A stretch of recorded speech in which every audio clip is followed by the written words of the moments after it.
안녕하세요. 홍 박사입니다. 안녕하세요. 이재희입니다. 반갑습니다. 반갑습니다. 지난 시간에는 비평적 탐구의 예로 마태복음을 보면서 마태복음 저자가 왜 예수님의 족보를 아브라함부터 시작을 했고, 그리고 아브라함과 예수님 사이에 이스라엘의 역사를 셋으로 나눴는지 그런 얘기를 해봤습니다. 네. 이번 시간에는 왜 14인가 그거에 대해서 한번 얘기를 해봤으면 좋겠어요. 네. 이 부분은 사실 그냥 성경을 읽으시는 분들이 생각하기가 쉽지는 않을 것 같아요. 네. 그래서 제가 학자들이 이거에 대해서 뭐라고 얘기를 했었는지 몇 가지를 보여드릴 테니까 이 중에서 뭐가 가장 맞는 말 같은지 한번 생각해 보셨으면 좋겠습니다. 네. 첫 번째는 다윗의 이름의 숫자 값이 14이기 때문에 그랬던 게 아닐까라는 얘기입니다. 이름값이 있어요? 네, 이름 값이 뭐냐면요. 네. 지금 화면에 보고 계신 요거 있죠? 네. 네, 이게 다윗의 이름입니다. 다윗을 히브리어로 써놓으면 이렇게 돼요. 음. 그런데 이름에는 값이 있어요. 그게 어떻게 되는 거냐면은 알파벳에 보면은 뭐 영어 같은 경우에는 A, B, C, D 이렇게 가잖아요. 네. 그래서 A를 1이라고 하고 B를 2, C를 3 이런 식으로 해서 알파벳 글자마다 숫자 값을 부여할 수 있거든요. 아. 히브리어에서도 마찬가지로 지금 처음에 있는 요거 히브리어는 이렇게 오른쪽에서 왼쪽으로 읽죠. 네. 첫 번째 글자가 이게 D에 해당하는 거거든요. 그래서 음. 히브리어에서도 이게 네 번째 글자예요. 오. 그래서 숫자 값이 4고요. 요 중간에 있는 요거는 여섯 번째 있어서 6. 그래서 4 더하기 6 음. 더하기 4 하면은 14가 됩니다. 아. 이름의 값을 계산한다는 게 아주 공부를 많이 하고 어떤 종교적인 무슨 단체에 들어가서 뭐 어떤 신비한 지식을 얻어야 할 수 있는 그런 게 아니었습니다. 그냥 음. 평범한 사람들도 많이들 하던 거예요. 이걸 오. 히브리어뿐만 아니라 그리스어나 라틴어에서도 했었습니다. 아. 예를 들어서 어떤 고대 도시의 벽에 있는 낙서에 내가 좋아하는 여자가 있는데 그 여자의 이름은 뭐 이 숫자다. 제가 숫자는 잘 기억이 안 나는데 어쨌든 그런 비문이 오. 있어요. 그러니까 벽에 낙서를 한 거에 그런 게 사용됐을 정도로 사람들이 많이들 하던 거예요. 음. 그런데 뭐 이거를 정말 다윗의 이름 숫자값이 14였기 때문에 그랬을까? 그거에 대해서 약간 뭐 의문을 제기하시는 학자들도 있어요. 정말 그랬을까? 네. 어쨌든 이게 하나의 설명입니다. 네. 네, 넘어갈게요. 두 번째 설명은 달의 주기. 옛날에는 음력을 썼었죠. 네. 그래서 아브라함부터 다윗까지는 뭔가 달이 차오르는, 상승하는 느낌. 그리고 솔로몬에서 바벨론 포로기라는 거는 나라가 망해가지고 사람들이 바빌론으로 끌려가고 뭐 그런 거였잖아요. 네. 그래서 하강하는 느낌. 그리고 바빌론 포로기부터 예수님까지가 상승하는 느낌으로 달의 주기랑 상관이 있는 게 아닐까. 음. 이런 얘기를 하시는 학자들도 있는데 어떻게 보면 이게 뭐 뜬금없이 무슨 달의 주기냐 이렇게 생각하실 수도 있겠지만 이런 비슷한 예가 고대 유대 문헌에서 발견되기 때문에 이런 얘기를 하는 학자들이 있는 거거든요. 그 시대의 문헌이겠죠? 되게 또 날카로운 질문을 하셨네요. 네. 음. 그 시대는 아니고 그거보다 약간 뒤의 시대입니다. 음. 굉장히 날카로운 말씀을 하셨어요. 네. 감사합니다. 근데 이거에 대해서도 뭐 정말 그랬을까 하는 학자들도 있죠. 음. 다음으로 넘어가 보면은 제가 보기에는 이게 가장 설득력이 있는 것 같은데 이 14인 이유가 아브라함부터 다윗까지 성경에 있는 이름들을 세보면은 실제로 14대이기 때문에 그런 게 아니었을까. 네. 앞선 비디오에서 봤듯이 아브라함부터 다윗까지가 실제로 14대인데 아브라함, 이삭, 야곱, 유다 같은 경우에는 창세기를 읽어보신 분이라면 익숙한 이름일 수 있죠. 네. 그러면 그 다음에 베레스부터 다윗까지 이런 이름들은 어디서 온 걸까 생각해 볼 수가 있습니다. 음. 그런데 대한성서공의 홈페이지나 뭐 앱을 쓰시는 경우에는 이런 성경 검색을 할 수 있는 그런 프로그램들이 있잖아요. 아. 그냥 성경 인물을 집어넣으면 나오나요? 그렇죠. 뭐 베레스, 뭐 헤스론 여기 있는 이름들 있잖아요. 네. 집어넣고 검색을 해보면은 성경에 어디에 이런 이름들이 나오는지, 족보가 나오는지 찾아볼 수 있죠. 네. 검색을 해보시면은 예를 들어서 룻기 4장에 이 베레스부터 다윗까지의 이름들이 딱 나오는 부분이 있습니다.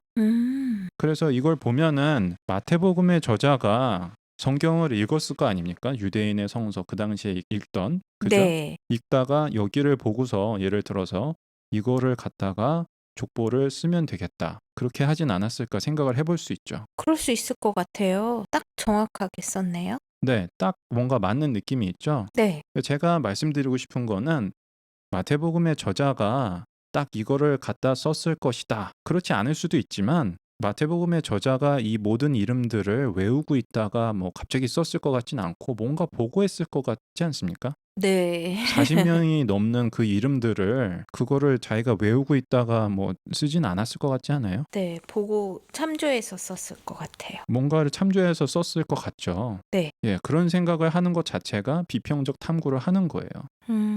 넘어가 보겠습니다. 네. 솔로몬부터 바빌론 포로기까지의 그 부분을 보시면은 네. 여기 나오는 이름들은 다 왕이죠. 아까 말씀드렸던 것처럼. 네. 그치만 왕이라고는 하나도 표시가 안 돼 있네요. 그렇죠. 왕들의 이름이기 때문에 성경에서 검색을 해보면은 이름들을 다 찾을 수가 있습니다. 아. 마태복음 저자가 생각하는 이 두 번째 시기, 여기에도 정말로 14대였는지 아니었는지 생각해 볼 수 있는 거죠. 네. 네, 만약에 14대가 아니었는데 14대로 만든 거라면 이거는 마태복음의 저자가 어떤 의도를 가지고 그렇게 한 것일 것이고 정말로 14대라면은 뭐 그냥 그런가 보다 하고 넘어갈 수 있는 거죠. 네. 그래서 이거를 한번 실제로 성경에서 살펴보면요. 이렇게 됩니다. 네. 지금 보시는 이름들은 남왕국의 왕들이잖아요. 네. 그렇죠. 그래서 다윗 이후에 솔로몬이고 솔로몬 다음에 이스라엘이 두 개로 나눠지잖아요. 그래서 북왕국, 남왕국 이렇게 둘로 갈라지죠. 네. 그래서 남쪽에 있는 왕국의 왕들의 이름인 거죠. 남유다의 그렇죠. 네. 성경의 맨 뒤에 보시면 이런 왕들의 족보가 나와 있는 경우도 있어요. 아, 조선 왕조 그런 것처럼요? 그렇죠. 아니면 음. 인터넷에서 검색해 보시면은 이런 자료는 어렵지 않게 찾을 수가 있습니다. 네. 네. 그러니까 여러분도 맘만 먹으면 사실 할 수는 있다는 거죠. 근데 잘 안 하잖아요. 네. 네. 그렇게 되죠. 그래서 제가 한번 준비해 봤습니다. 음. 지금 까만색으로 되어 있는 이름들은 마태복음에 있는 족보랑 동일한 이름들, 그리고 그 다음 줄에 빨간색으로 해 놓은 이름들은 우리가 알고 있는 유다 왕조의 왕들이지만 마태복음에는 나와 있지 않은 이름들입니다. 악한 왕이어서 뺐으려나요? 아니면 좀 요절한 왕들인가요?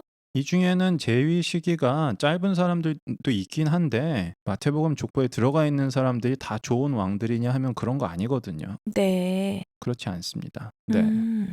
우리가 생각해 볼 수 있는 거는 실제로 14대여서 그런 게 아니라 마태복음 저자가 이 사람들의 이름을 빼고 14대로 만든 게 아닐까. 왜냐하면 마태복음의 저자가 여기에 있는 이 빠져 있는 이 사람들이 있다는 걸 몰랐을까요? 알았을 것 같아요. 알았을 것 같죠. 네. 네, 알았을 것 같은데 일부러 뺀 게 아닐까. 그런 생각을 해볼 수 있는 거죠. 네. 네. 그리고 또 한 가지 말씀드리고 싶은 거는 네. 여기에 있는 아삽이라는 이름이랑 그리고 아모스라는 이름에 대해서인데요. 이 부분은 뭐 길게 얘기할 필요는 없지만 실제 유다 왕이었던 사람은 아사였습니다. 아삽이 아니고. 그리고 아모스가 아니고 아몬이었습니다. 오타도 있네요. 이게 오타인지 아닌지도 또 사실 생각해 봐야 되는 뭐 부분이죠, 사실. 네. 네. 아삽이라는 이름 들어보셨습니까? 네. 시편에 아삽의 시. 그렇죠. 네, 시편에 보면 아삽의 시라는 시들이 나와 있잖아요. 네. 저희 새벽기도 때 시편을 하시거든요. 아, 새벽 기도도 나가시고 훌륭하십니다. 아. 네. 이게 한 글자 차이기는 하지만 어쨌든 아삽이라고 되어 있어요. 왜 그럴까? 그리고 아모스는 이제 선지자, 예언자 이름이죠. 네. 네. 근데 진짜 왕의 이름은 아몬인데 왜 이럴까? 그런 생각도 해볼 수 있습니다. 네. 그래서 제가 아까 잠깐 말씀드린 거긴 하지만 마태복음의 저자가 혹시 다른 데서도 좀 실수를 하는 스타일인가? 이런 생각도 해볼 수 있다 그랬죠. 아, 네. 그래서 이게 정말로 마태복음의 저자가 아삽, 아모스라고 한 거였다면은 일부러 이름을 그렇게 고쳤든지 아니면은 실수를 했든지 둘 중에 하나겠죠.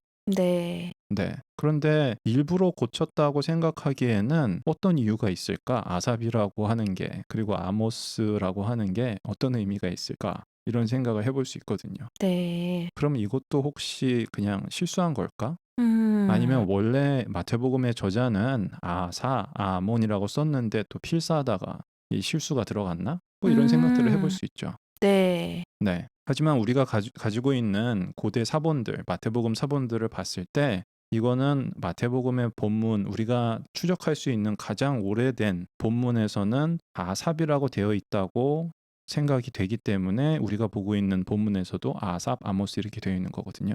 음. 근데 저는 이거를 영어 본문을 보면서 좀 흥미로운 사실을 발견했는데 네. NASB 같은 경우에는 각주가 달려 있으면서 이름을 고쳐놨어요. 음. GR이 그릭이라는 그거 약자거든요. 음. 그리스어 원문, 마태복음 원문에는 아삽이라고 되어 있는데 음. 원래 우리가 알고 있는 왕의 이름은 아사니까 음. 번역하는 사람들이 고친 겁니다. 근데 이게 좀 사실 어떻게 보면 흥미로운 부분이죠.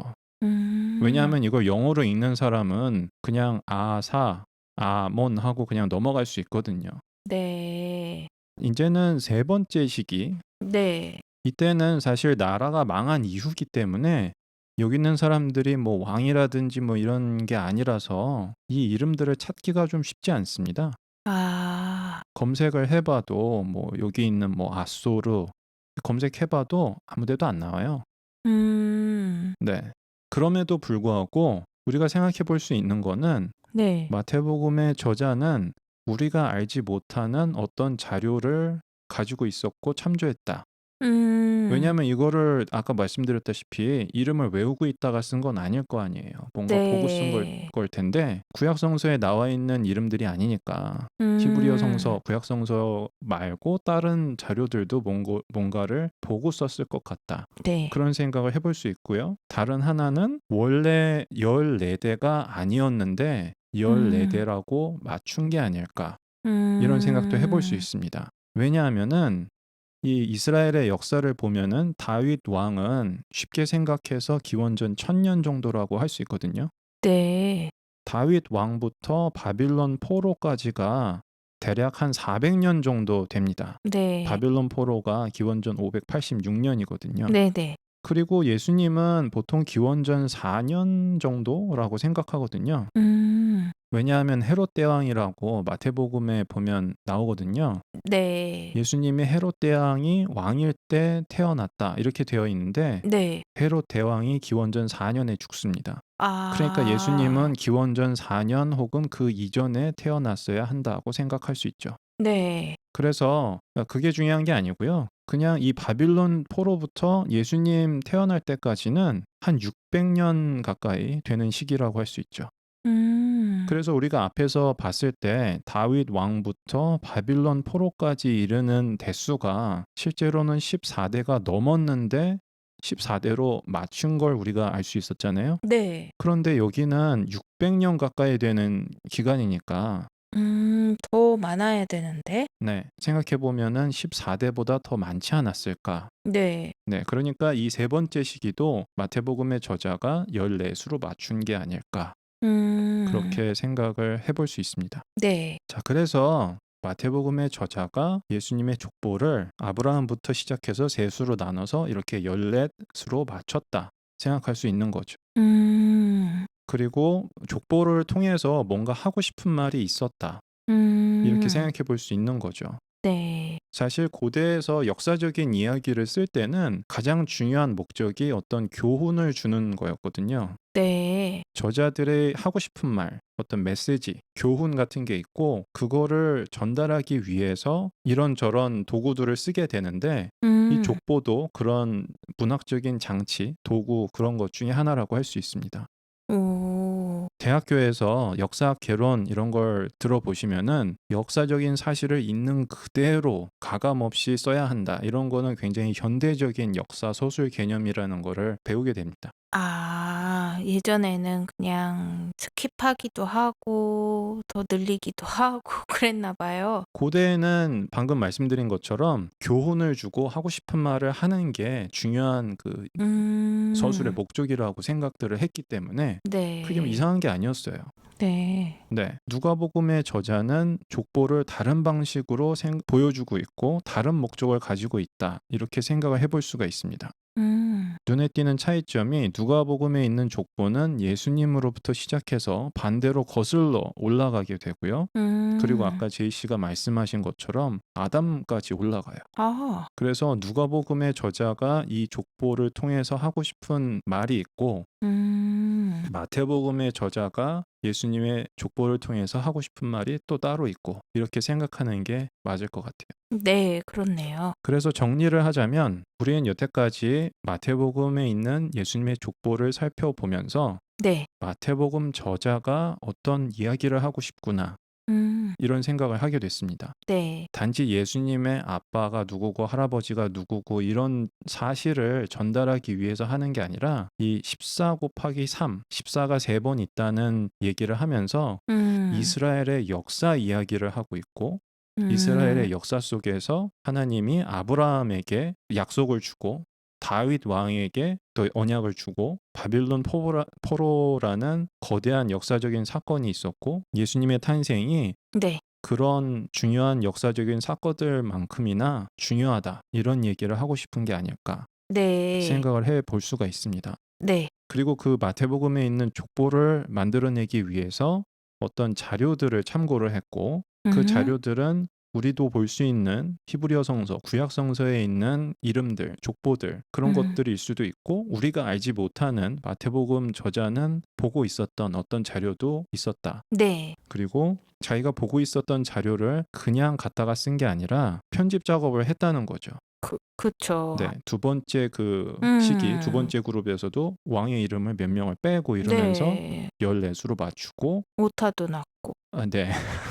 그래서 이러한 모든 작업의 결과가 우리가 17절 1장 17절에서 보고 있는 이 이야기라는 겁니다. 네. 네. 그래서 마태복음 저자는 이 족보를 통해서 예수님의 탄생의 의미 이런 거에 음. 대해서 얘기를 하고 있고 예수님의 탄생을 이스라엘의 역사와 연결을 시키고 있고 그중에서도 이스라엘 역사에서 아주 중요한 지점들 네. 이런 것과 연관을 시키고 있다. 그리고 나중에 이어지는 마태복음의 이야기를 보면은 아브라함과 다윗 두 이름들이 되게 중요한 거라는 걸 알 수 있죠. 네. 네, 그런 겁니다. 그래서 마지막으로 정리를 하자면은 비평적 탐구라는 것은 자세히 읽기라고 말씀을 드렸습니다. 네. 지난 비디오에서 비평적 탐구 개념을 말할 때는 이 2번, 3번 얘기를 안 했지만 지금 생각해 보시면 우리가 여태까지 다 한 거예요, 이게. 음. 성경을 읽으면서 내 스스로 뭔가 이렇게 생각을 계속 하는 게 훈련이 필요한 부분이기도 하고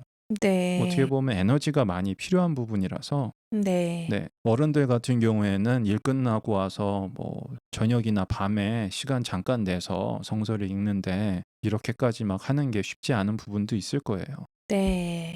그리고 질문이 생겼다고 해서 그거에 대한 답을 바로 쉽게 찾을 수 있는 것도 아니고요. 네. 그렇기 때문에 믿을 만한 자료, 그냥 자료가 아니라 믿을 만한 자료나 믿을 만한 사람의 의견을 참고를 해서 배우면서 공부를 해야 되는 거죠. 음. 학자들도 이 세 가지 과정을 계속 왔다 갔다 하면서 하는 겁니다. 자기가 읽고 자기가 질문을 던지고 생각하고 다른 학자들은 뭐라고 말했는지 찾아보고 그리고 다시 그거 거기서 끝나는 게 아니라 다른 사람이 이렇게 말했으니까 나는 그걸 받아들이고 끝이 아니라 또 다시 자기가 생각하고 그걸 다시 본문을 보면서 새로운 질문도 던지고 이 세 가지를 계속해서 하는 게 비평적 탐구입니다. 네. 네. 어렵지만 박사님하고 같이 하면 할 수 있을 것 같네요. 네, 앞으로 우리 같이 즐겁게 했으면 좋겠습니다. 네, 감사합니다. 수고하셨습니다.